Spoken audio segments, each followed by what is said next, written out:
Hi, everyone. We're continuing our discussion of the central limit theorem, the CLT, for sums, but more importantly, for means or averages. Okay, in the beginning, we talked about this probability distribution for rolling one die. It was a discrete uniform distribution, which for now we'll call Big Daddy D. Probability is 1/6 for each face from 1 through 6. Now, from either zigzagging or because this was discrete uniform, we can add these up and divide by 6. We can find the mean of this distribution, 3.5. Now, take it on faith that the standard deviation was about 1.7. To be safe, I'm writing this to 5 sig figs. If you're curious about the calculation, look back at the optional handwritten notes from lesson 16. Now let's say we wanted to do a spike plot for the probability distribution here for one die, n equals 1. We have 1/6 probability mass at the face 1, 1/6 at 2, and so forth, all the way up through 6. Discrete uniform, we have a flat top. But what if instead of one die, we consider 2 dice? Now, 2 dice, we have a result on a red die and a result on the green die. I know in Vegas, we tend to care about the sum, but for our theory here, we're going to look at the average of the 2 dice, x bar, the sample mean. When we roll 2 dice, we're taking a sample of size 2 from this Big Daddy flat distribution. What's the probability distribution for x bar?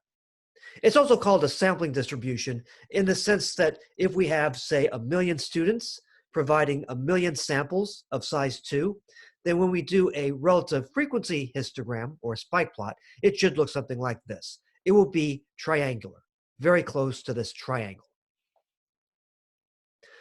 Now, what are some similarities and differences? Now, the center, the mean of the mean distribution, is still 3.5. just as the center was 3.5 here. Bear in mind that if you're rolling one die, the average on the die is the same as the die result. X bar equals X, basically.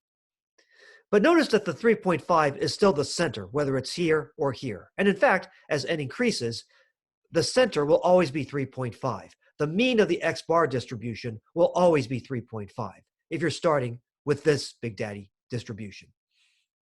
So that's the same, the mean. What's different is the standard deviation, or the standard error for the mean. The standard deviation of the X bar distribution is going to be less because we're getting greater clustering, a tighter clustering about the mean 3.5 than over here. Here things were more spread out. Let's go on. And by the way, as we go on to 4 dice, 8 dice, and so on, what kind of shape are we going to approach? More and more, we're going to approach a normal shape, a bell shape. N equals 4. Tighter clustering around 3.5 for the sample mean, more bell-shaped. N equals 8. Tighter clustering, more bell-shaped. N equals 16. Even tighter clustering, even more bell-shaped. N equals 32. Even tighter clustering, about 3.5, very little spread, and very bell-shaped. In fact, it's official. Once n gets past 30, we can say officially that we can approximate this with a normal distribution. It'll be this over here. And we explained this distribution last time. Rolling 32 dice. Now, the central limit theorem applied in this case because n, 32, the sample size, was greater than 30. Okay, that told us that we can expect a bell shape here. But it turns out that if we had started with the bell shape way back here, if the original Big Daddy distribution were basically normal, then we'd have normals throughout, and the sample size wouldn't matter so much in terms of our ability to apply the CLT. In this case, with dice, we have to rely on a large sample size. But if we start with a normal distribution at the outset, then the sample size doesn't matter in the sense that we can still apply the CLT, whether n is bigger than 30 or not. The 30 does not come from formulas or algebra. It's just from practical observation. Pure mathematicians don't like that. Okay, so according to the CLT for means, if a machine rolls 32 dice, imagine all these 32 Crayola colors on the dice, then the sampling distribution, or probability distribution, for X bar is approximately normal. The mean of this distribution, denoted mu sub X bar, is in fact the same as the Big Daddy mean, 3.5, as it always was, for 1 die, 2 dice, and so forth. The centering is always about 3.5, Big Daddy mu. But the standard deviation for the X-bar distribution, the standard error, was not Big Daddy sigma. It was not the 1.7. It was this number divided by the square root of n, the sample size, the square root of 32. This fraction is about 0.3. Again, I like to write this to 5 sig figs. So the standard error is about 0.3, way less than the 1.7 we had for 1 die. For 1 die, very spread out, standard dev was about 1.7. By the time you get to n equals 32, you're down to 0.3. And a bell shape, by the way. Okay. Remember, the standard dev is the distance between the mean line and either inflection point. And we're focusing on X bar, this row, because we're looking at the sample means, not so much the sums. Greater, tighter clustering around 3.5. That means less spread, a lower standard error, or standard dev, for the X bar distribution. So this is our normal approximation for the distribution of X bar.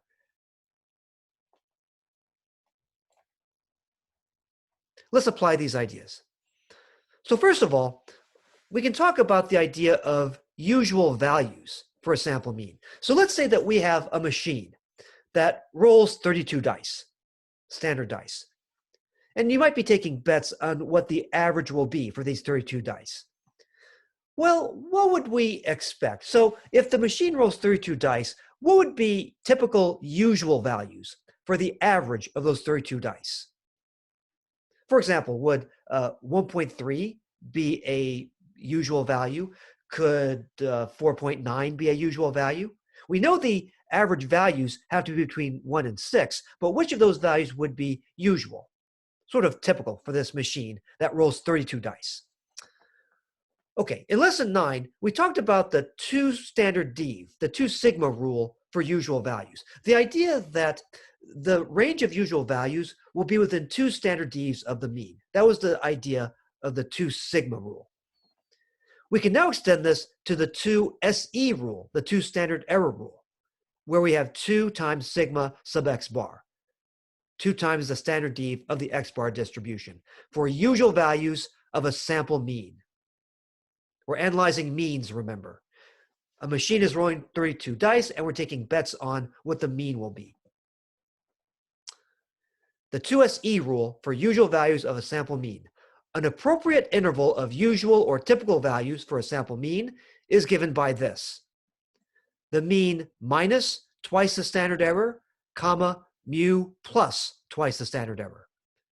Basically values within 2 standard errors of the mean, mu. Here's an example.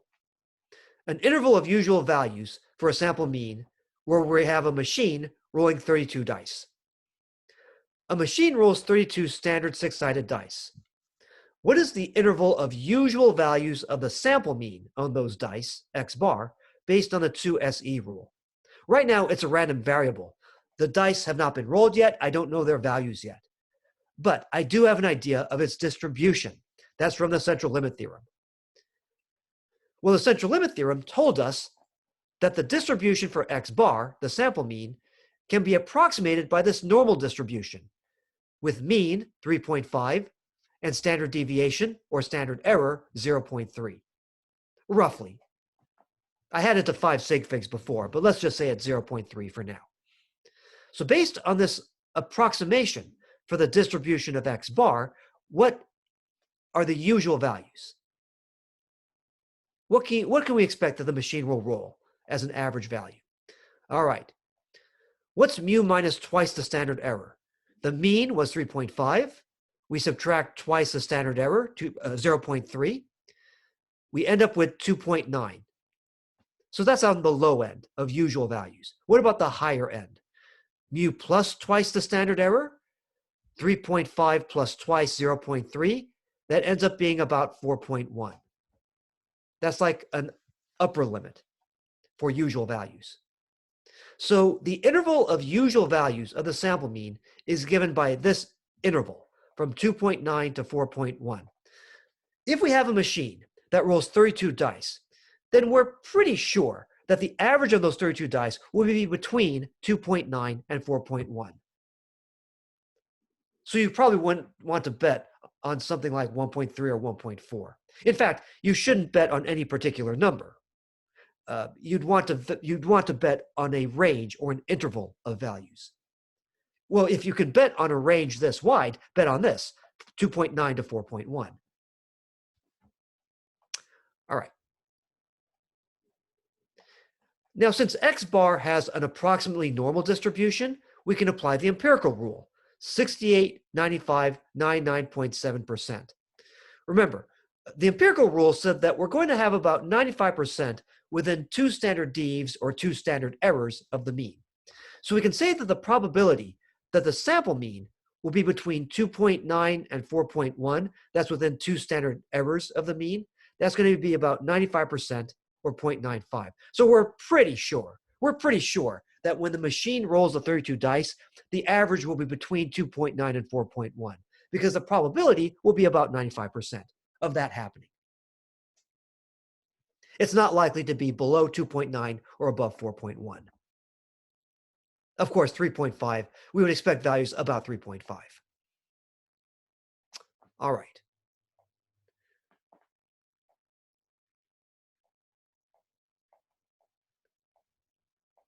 Let's say we want to do more with probabilities. Let's say that we want to compute probabilities more accurately. When finding probabilities for the sample mean, X bar, we need to adapt our formula for z-scores. Formula for z-scores for sample means.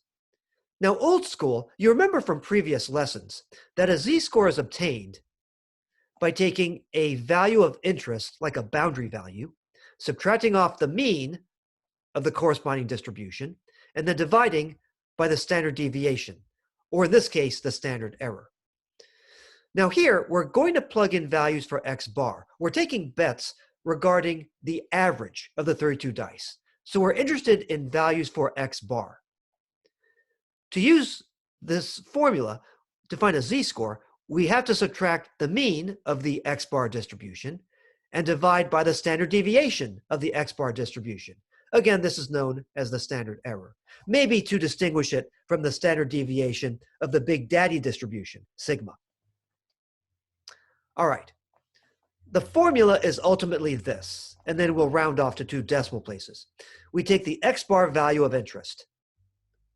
Like you're taking a bet. You're betting that the average will be between this value and that value.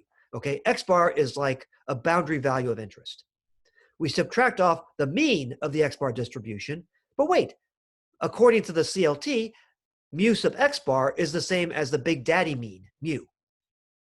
Sigma sub X bar, however, is not just Big Daddy sigma, it's sigma over the square root of n. So this is ultimately the z-score formula you want to plug into. An example. Example 2. Probabilities for a sample mean when we roll 32 dice, or hopefully a machine is doing it for us. A machine rolls 32 standard 6-sided dice. The distribution for X, the result on one die, this is the distribution Big Daddy D, right? The mean for Big Daddy D is mu equals 3.5. The standard dev, Big Daddy sigma, is about 1.7. To 5 sig figs, it's that. That was the original distribution for one die. The question here is, let's say that you bet that the average of the 32 dice that the machine rolls will end up having an average between 3.0 and 4.0. Now, bear in mind, since we're talking about normal approximations, normals are continuous distributions, we don't care so much whether there are bars here or not,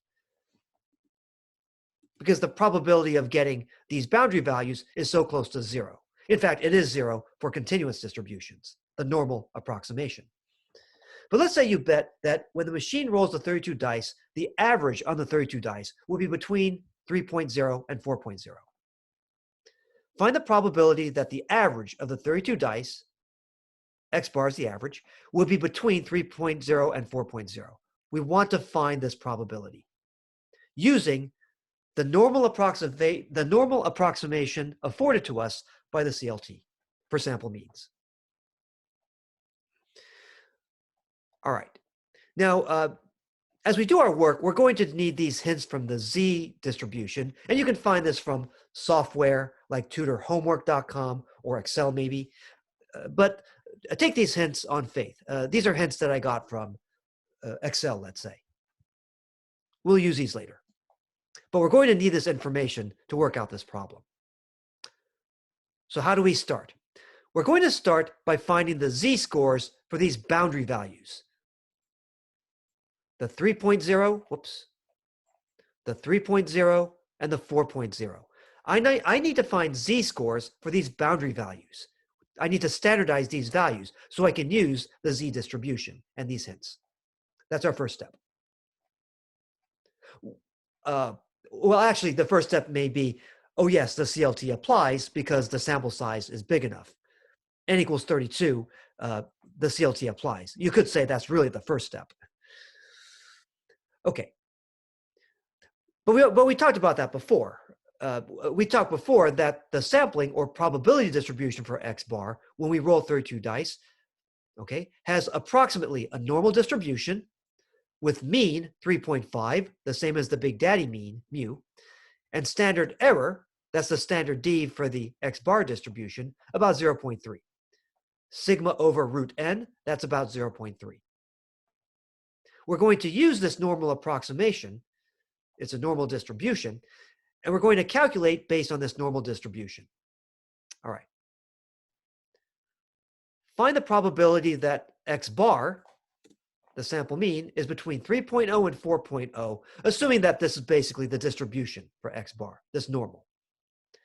Again, we're going to take the boundary scores, the 3.0 and the 4.0, and convert them into Z-scores so that we can use the hints. For X bar equals 3.0, Z equals, now you could plug directly into what I showed you earlier, this over here, but I calculated the standard error for you. Sigma over root n was about 0.3. In fact, I had it to 5 sig figs. So I'm going to use this instead, more generically. Okay, so the boundary value of interest, 3.0, the value for X bar, we subtract off the mean of that distribution, 3.5, same as Big Daddy mu, all over the standard error, that's the 0.3 thing. Okay, work this out, it's about negative 1.66. Why does it make sense that this is negative? Why does it make sense that this Z-score is negative? Well, what is the mean of the X bar distribution? It's 3.5. What number are we looking at here? Converting, 3.0. How does 3.0 compare to 3.5? 3.0 is less than 3.5, so that Z-score better be negative. Okay, what's the Z-score for 4.0? If you work it out, it turns out to be positive 1.66. Now, instead of working it out, you could just use symmetry, because I'll use a different color here. Here's 3.5. The mean for both the X bar distribution and the original Big Daddy D distribution. 3.0, let's say, is over here. 4.0 is going to be over here. 4.0 and 3.0 are symmetric about 3.5. So if the Z-score for 3.0 is negative 1.66, then the Z-score for 4.0 has to be positive 1.66. If 3.0 is 1.66 standard deviations below 3.5, then 4.0 is about 1.6 standard deviations above 3.5. You can use symmetry. Bear in mind, if we had instead 4.3 or 4.5, then we could not use symmetry. We'd have to work this out again, putting a different value here. In this case, we can use symmetry to get this. All right. What's the corresponding probability expression for Z? Okay, the probability that, I apologize, there should be x bar here. The probability that x bar, the sample mean, is between 3.0 and 4.0, that's going to be about the probability that z, a standard normal z, is between negative 1.66 and positive 1.66. How do we do these in-between probabilities? Okay, well, we need the probability to the left of positive 1.66. That's going to be big, 0.9515. That's all of this to the left of 1.66. And we subtract off the probability to the left of negative 1.66. That's small, 0.0485. That's this piece over here. That's the piece we subtract off. Remember, where did I get these probabilities or areas? They were from the hints over here.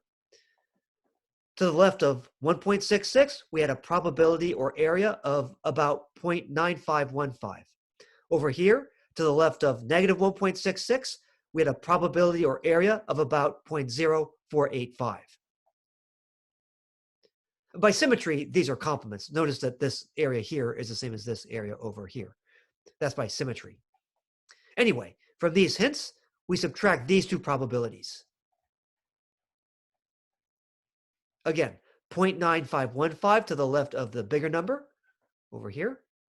We subtract off the smaller probability, the 0.0485 to the left of negative 1.66.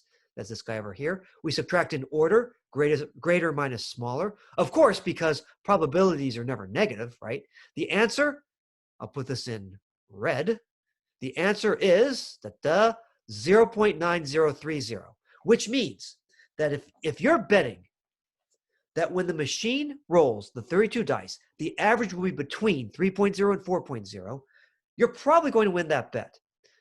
With over a 90% probability, you're going to win that bet, that the average on the 32 dice will be between 3.0 and 4.0. Again, the probability of something like getting 32 threes or 32 fours, the probability of something like that happening is so minuscule, we don't worry about that. Even if the average overall is exactly 3.0 or 4.0, we don't worry about that. All right, probability is about 0.9030. This is for cases where the 68, 95, 99.7 rule don't apply directly. We don't have 2 standard deviations here. We have 1.66 standard deviations, so we didn't have the empirical rule useful for that. All right. One side note, in Vegas, we usually care about the sum of dice.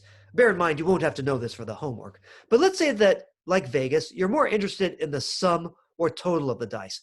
There is a CLT for sums. Now remember, in this class, we're focused much more on the CLT for means or averages, but we do have a CLT for sums.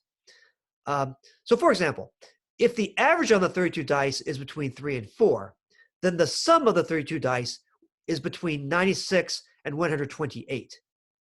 Okay, so if the average of the dice is 3, the sum is 96. You multiply 3 by 32.